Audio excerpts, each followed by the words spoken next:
구약의 말씀 창세기 2장 15절에서 17절입니다.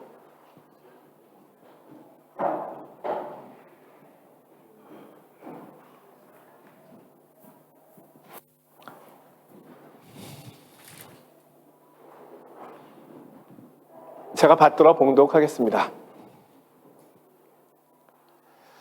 여호와 하나님이 그 사람을 이끌어 에덴 동산에 두어 그것을 경작하며 지키게 하시고 여호와 하나님이 그 사람에게 명하여 이르시되 동산 각종 나무의 열매는 내가 임으로 먹되 선악을 알게 하는 나무의 열매는 먹지 말라.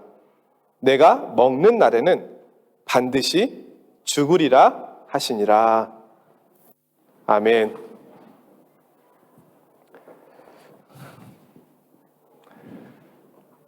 사도신경의 첫 번째 문장을 우리는 늘 암송하고 있습니다. 나는 전능하사 천지를 만드신 하나님 아버지를 믿습니다. 자, 이 신앙 고백은 어떤 내용을 담고 있는 것일까요? 하나님의 전능하심을 담고 있고 또 하나는 하나님의 아버지 되심인데요. 그것은 하나님의 선하심.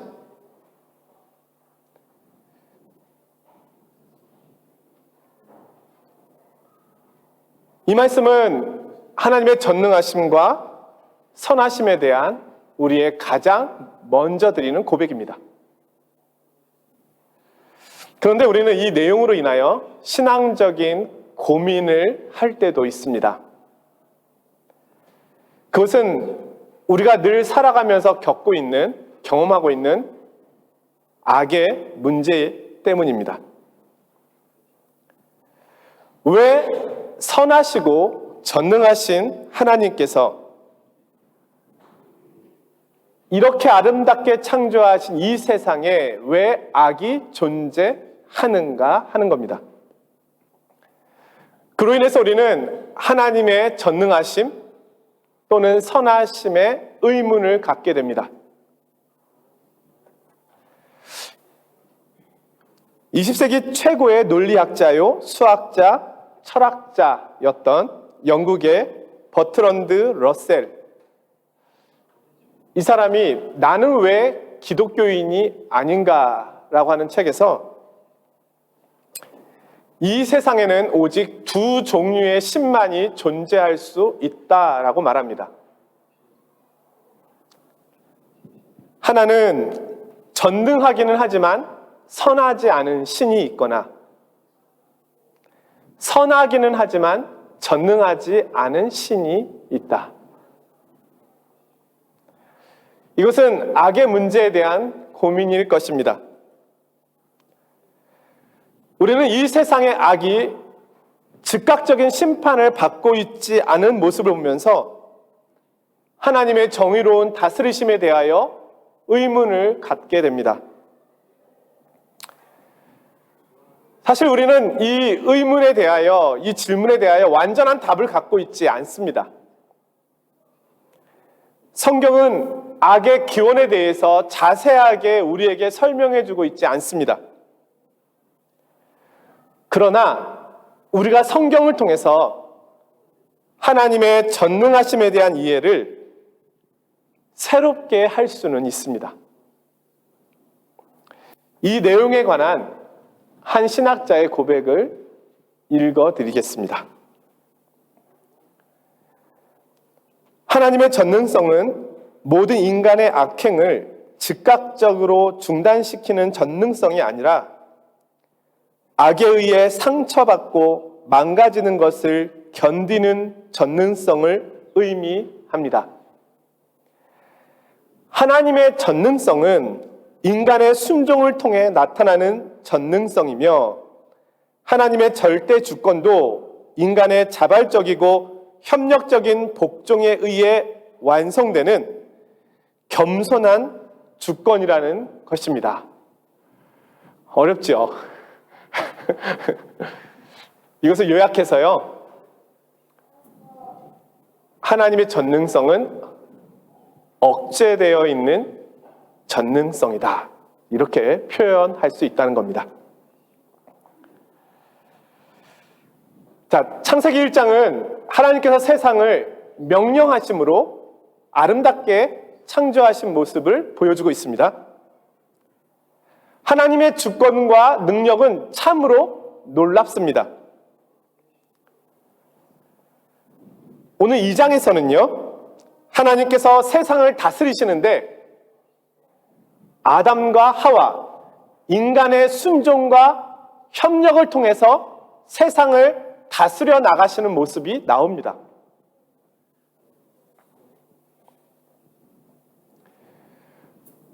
우리는 2장에서 하나님의 나라가 하나님의 계명에 대한 인간의 순종이 이루어지는 곳에 세워지고 있음을 보게 됩니다. 하나님의 나라가 서게 되거나 넘어지게 되는 것이 인간의 순종과 관련하고 있다는 겁니다. 이것은 신비로운 것이고 이것은 하나님의 놀라운 겸손이기도 합니다.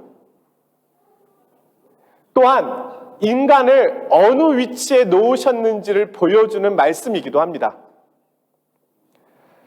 스스로 완전하신 하나님께서 우리 인간과 함께 협력하여 하나님의 나라를 가꾸어 가시기를 결정하신 겁니다. 성경에서 보면 하나님은 우리의 순종을 통해서 영광 받으시기도 하시고 기뻐하기도 하십니다. 반면에 우리의 불순종을 통해서 괴로워하기도 하시고 상처를 받기도 하십니다. 이 세상의 악에 대한 심판의 주권은 분명 하나님께 있지만 우리 인간에게 이 악에 대한 책임도 있다는 것을 성경은 말씀하고 있다는 겁니다. 하나님의 나라는 우리의 순종에 영향을 받는 나라입니다. 자, 이런 관점을 가지고 창세기 2장의 말씀을 보면서 우리가 어떻게 하나님의 나라를 함께 세워갈 수 있는지 나의 자리를 한번 살펴보는 시간이 되기를 원합니다. 자, 하나님께서는 6일 동안 세상을 창조하셨습니다. 한번 주일학교 시절을 기억하면서 외워볼까요? 첫째 날은 빛과 어둠, 둘째 날은 둘째 날은 하늘, 궁창이라고 하죠. 셋째 날은 땅과 바다, 넷째 날은 해와 달과 별, 다섯째 날은 새와 물고기, 여섯째 날은 땅의 짐승과 인간을 만드셨습니다. 네, 떠오르시죠? 그리고 일곱째 날 하나님께서는 안식하셨습니다. 하나님의 나라는 완전한 모습으로 질서 가운데 만들어졌습니다. 오늘 2장에 와서는 하나님의 창조 가운데서 특별히 인간 창조의 모습을 다시 한번 자세히 보여주고 계십니다. 인간은 좀 특별하다는 거죠.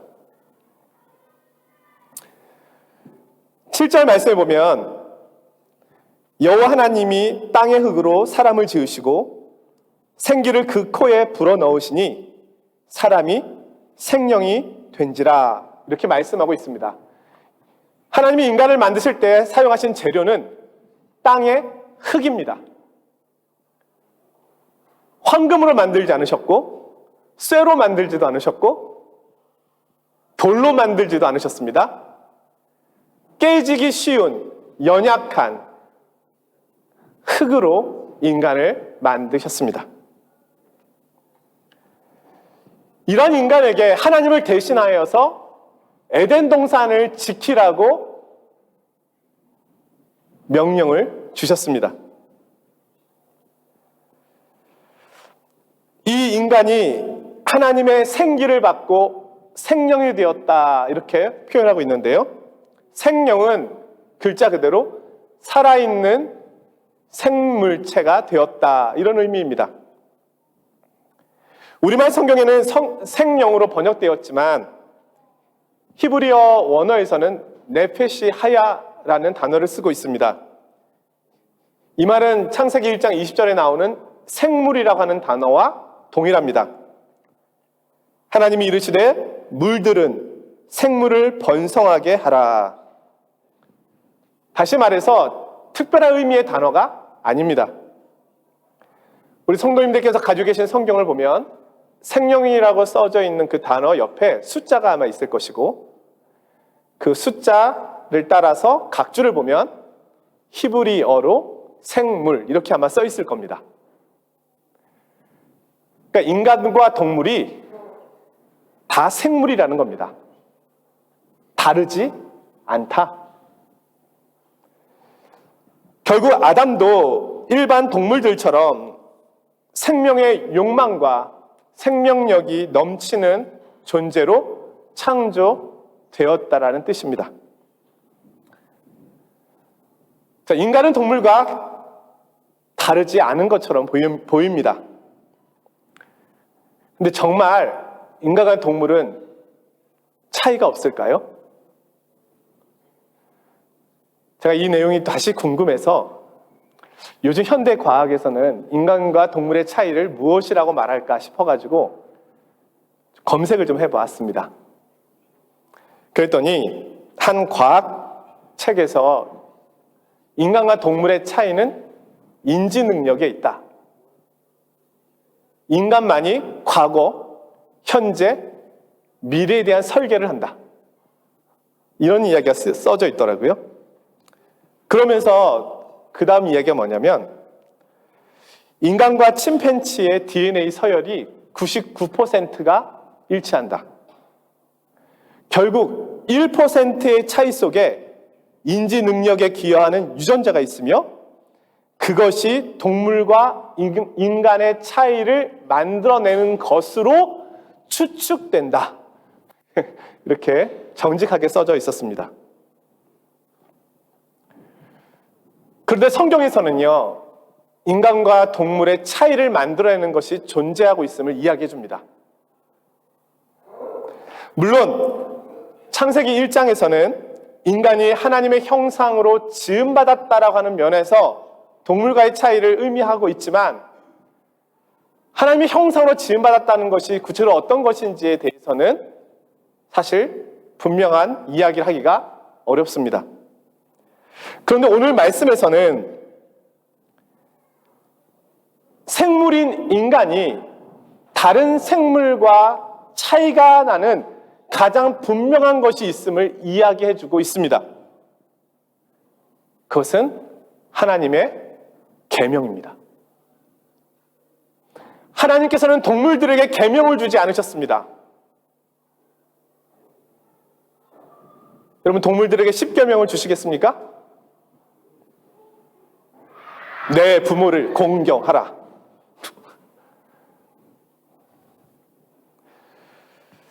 하나님께서는 동물들과 약속을 맺지 않으셨습니다. 그런데 유독 인간에게 계명을 주십니다.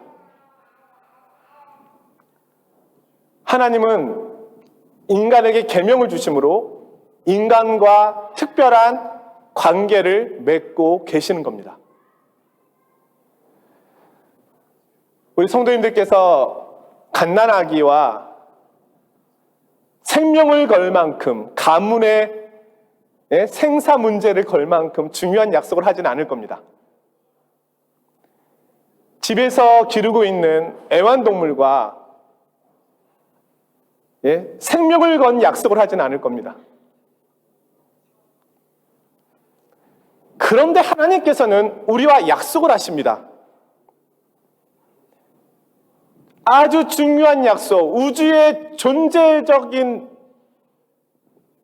문제를 놓고 약속을 하시는 겁니다. 하나님께서는 우리에게 하나님의 일을 맡긴 그 위치에 있는 존재로 특별하게 다루고 계십니다. 인간이 하나님과 관계를 맺고 있다라고 하는 그 속에서의 특별한 존재라고 하는 사실을 뺀다면 인간은 사실 동물과 다를 바가 없다는 것이 성경의 말씀입니다. 사실 어떤 경우는 동물보다도 못한 것이 우리 인간의 모습 아닙니까? 예? 농담 삼아 너보다도 못해라고 얘기했다가 듣는 뭐가 기분 나빠서 동물이 따졌다는 이야기가 있잖아요. 사자는 먹을 양식이 있으면 사냥을 하지 않는다고 합니다. 앞에 사슴이 지나가도 배가 부르면 사냥하지 않는다는 겁니다. 물론 냉장고가 없어서 그럴 수도 있겠지만 욕심을 내지 않는다는 거죠. 또한 과식하지도 않습니다. 사자가 편의점에 가서 소화제를 사는 일을 보는 것은 있을 수 없는 일이겠죠. 그런데 인간은 그렇지 않습니다.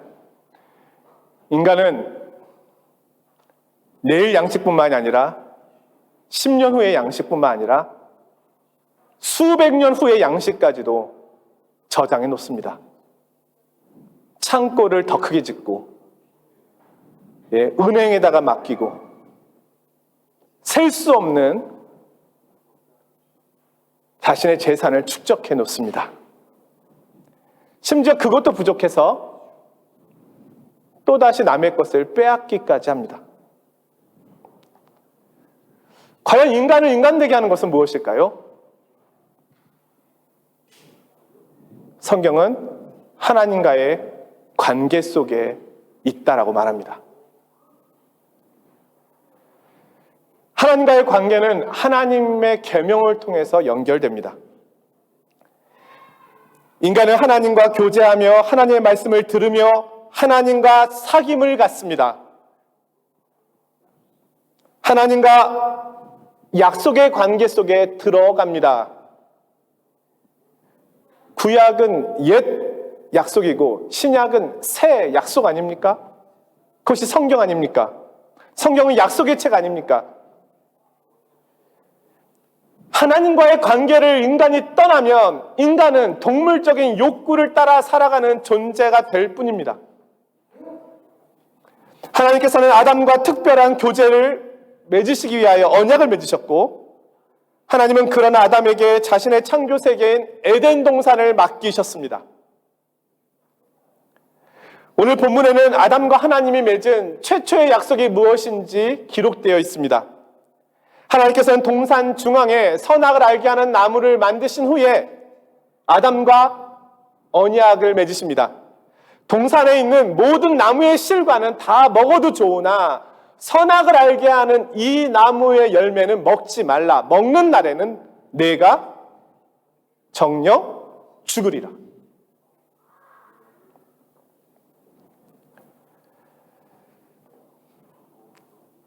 자, 두 번째로 2장에서 우리가 또 주목해야 될 내용이 있는데요. 그것은 하나님께서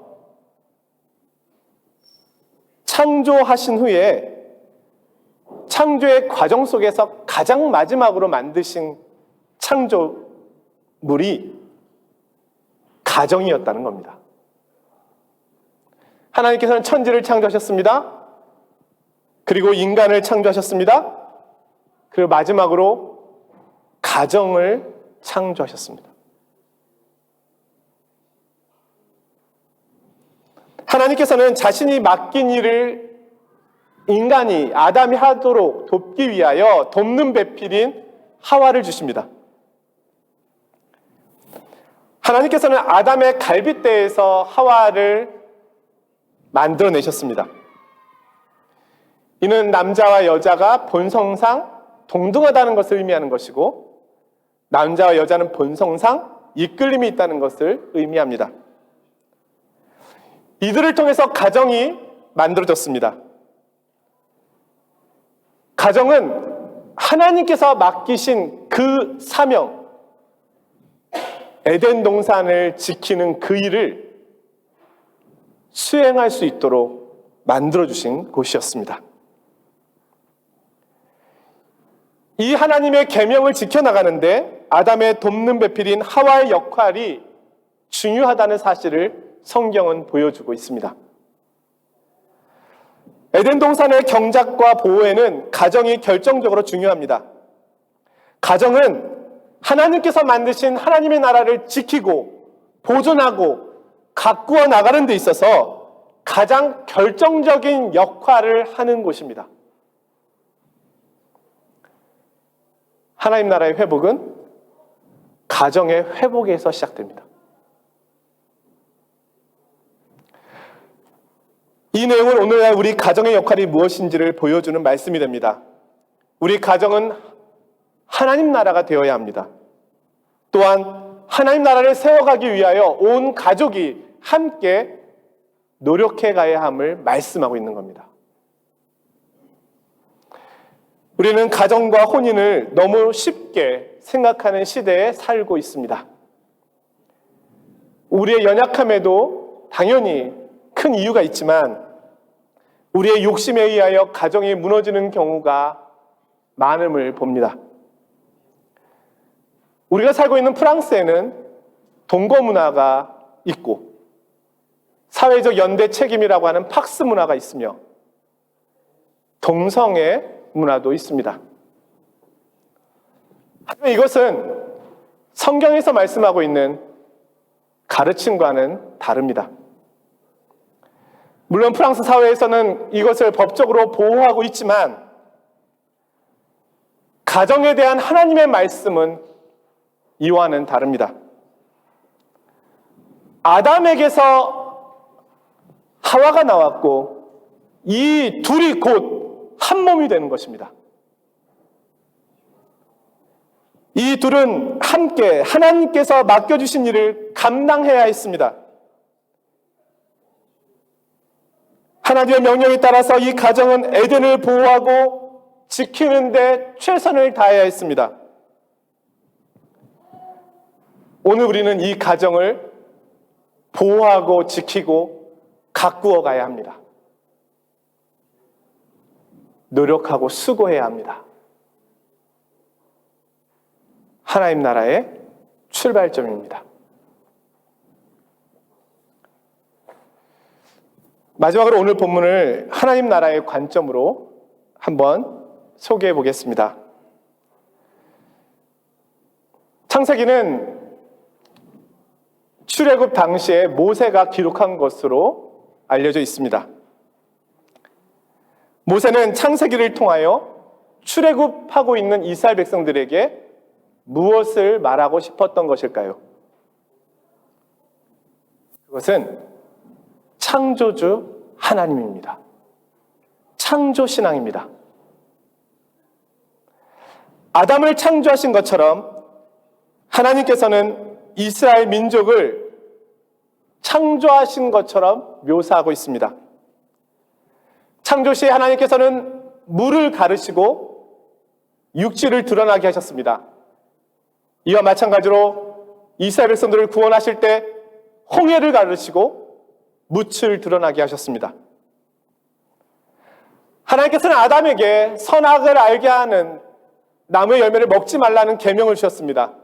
마찬가지로 이스라엘 백성들에게는 십계명과 다른 율법을 통하여 하나님 나라를 어떻게 세워가야 하는지에 대한 계명을 주셨습니다.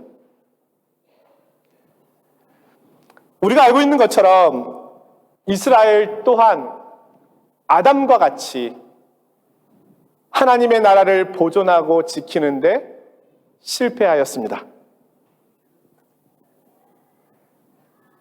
그러면 하나님의 나라는 어떻게 세워질 수 있을까요? 그 나라는 세워지지 않는 것일까요? 지금 하나님의 나라는 도대체 어디 있는 것일까요? 성경은 그 나라가 예수 그리스도를 통하여 세워져 가고 있다고 말씀합니다. 예수 그리스도께서는 인류를 대표하여 오셨습니다. 성경은 그를 마지막 아담이라고 하는 표현을 사용합니다. 마지막 아담으로 오신 예수 그리스도를 믿고 따르는 그들, 바로 그리스도인들을 통하여 그 나라가 세워져 가고 있다라고 말씀합니다. 예수 그리스도를 따르는 그리스도인들을 성경은 새로운 피조물이라고 이야기합니다. 다시 말하면 새롭게 창조된 이들이라는 겁니다. 하나님께서 아담에게 에덴을 맡기셨던 것처럼, 이스라엘 백성들에게 온 세상을 맡기셨던 것처럼, 오늘날 믿음의 성도들에게 하나님의 나라와 이 세상을 맡겨 놓으신 것입니다. 저와 여러분에게 이 책임이 있습니다. 사랑하는 성도 여러분, 하나님은 전능하십니다. 그런데 하나님께서는 우리와 함께 일하기로 결정하시고 자신의 전능하신 능력을 억제하셨습니다. 우리를 하나님 나라의 일꾼이요 동역자로 부르셨습니다. 하나님께서는 모든 것을 하실 수 있지만 우리의 순종을 통해서 일하십니다. 오늘 우리의 가정을 통하여 이 일을 하고 계십니다. 이 세상의 전쟁과 혼란스러움에 대한 책임이 하나님이 아닌 오늘 우리의 불순종의 결과가 아니겠습니까? 하나님은 전능하시지만 나로 인하여 상처도 받으시고 아파하기도 하십니다. 반대로 나로 인하여 즐거워하기도 하시고 기뻐하기도 하십니다. 우리는 다 알 수 없지만 이것이 하나님의 속성이라고 성경은 이야기해주고 있습니다. 오늘 우리가 다시 결심하기를 원합니다. 나로 인하여 하나님이 기뻐하시도록, 나로 인하여 하나님께서 영광 받으시도록, 나로 인하여 우리 가정과 교회와 직장과 사회와 온 지구촌이 하나님의 나라가 되는 그런 역사가 나타나도록 하나님 아버지의 나라가 속히 오도록 그런 아름답고 복된 순종의 결심을 하는 이 가을의 계절이 되기를 원합니다. 기도하겠습니다.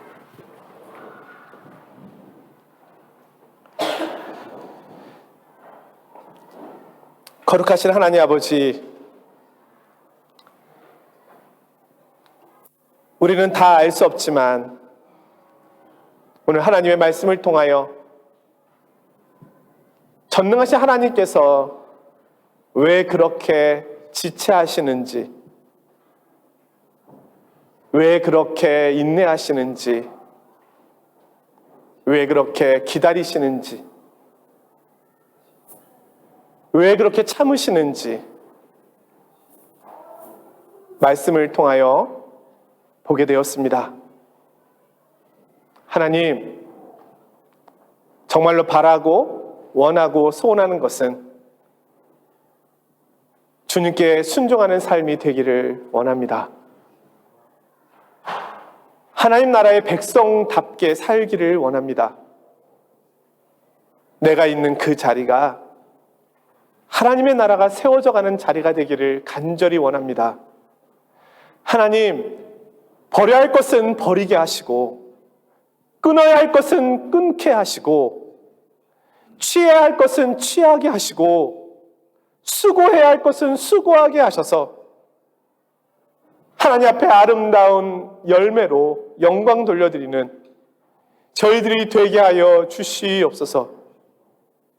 이 세상에 대한 책임이 저희에게 있음을 알며 날마다 그렇게 주님께 기도하는, 순종하는 저희들이 되게 하여 주시옵소서. 예수 그리스도의 이름으로 기도드리옵나이다. 아멘.